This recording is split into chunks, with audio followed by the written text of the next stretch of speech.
சேலம் பொன்னம்மாபேட்டையில் திருட முயன்று மின்விளக்கை அணைப்பதற்கு பதில் மின்மோட்டார் சுவிட்சை போட்டதால் சத்தம் கேட்டு மர்ம நபர் தலைத்தெறிக்கு தப்பி ஓடிய சிசிடிவி காட்சி வெளியாகியுள்ளது. அந்த காட்சிகளை தற்போது பார்க்கலாம்.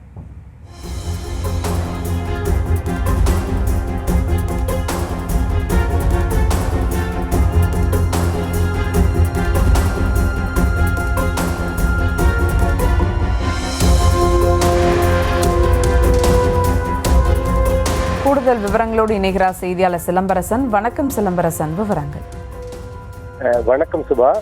சேலம் பொன்னம்மாப்பேட்டை பகுதியில் உள்ள வீடுகளில் நோட்டமிட்டு திருட முயன்ற நபர் மின் விளக்கு சுவிட்சுக்கு பதிலாக அந்த மின் மோட்டார் சுவிட்சை போட்டதால் சத்தம் எழுந்ததால் அவர் தப்பி ஓடிய சிசிடிவி காட்சி வெளியாகியுள்ளது.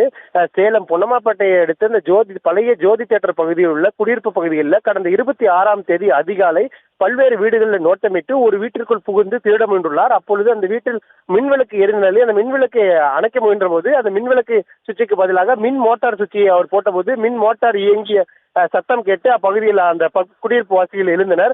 இதனால் அந்த திருட முயன்ற திருடன் தப்பி ஓடிய சிசிடிவி காட்சி வெளியாகியுள்ளது. அதாவது மக்கள் நடமாட்டம் அதே போன்று அதிக மக்கள் கொண்ட பகுதிகளில் திருட முயன்று இந்த மின் விளக்கு பதிலாக மின் மோட்டார் சுவிட்சை இயக்கியதால் அந்த திருடன் தப்பியோடைய சிசிடிவி வெளியாகி பரபரப்பை ஏற்படுத்தியுள்ளது. இது தொடர்பாக அம்மாப்பேட்டை காவல்துறையினர் இந்த சிசிடிவி பதிவுகளை கொண்டு இந்த திருடனை குறித்து தற்போது விசாரணை மேற்கொண்டு வருகின்றனர்.